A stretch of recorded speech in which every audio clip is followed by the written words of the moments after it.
അങ്ങോട്ട് വരാതിരിക്കുകയായിരുന്നു.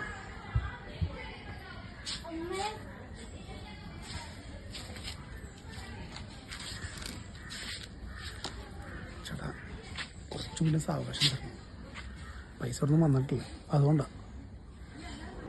ഹരി, എനിക്ക് ഇന്ന് രണ്ടിലൊന്നും അറിയണം. എന്റെ പൈസ എനിക്ക് ഇന്ന് കിട്ടിയിരിക്കണം. നീ എന്നെ ഒരുമാതിരി പൊട്ടനാക്കരുത്.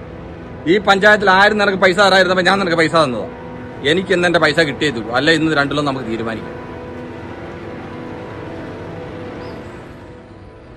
ചേട്ടാ പതുക്കെ പറ, ആൾക്കാർ കേൾക്കും.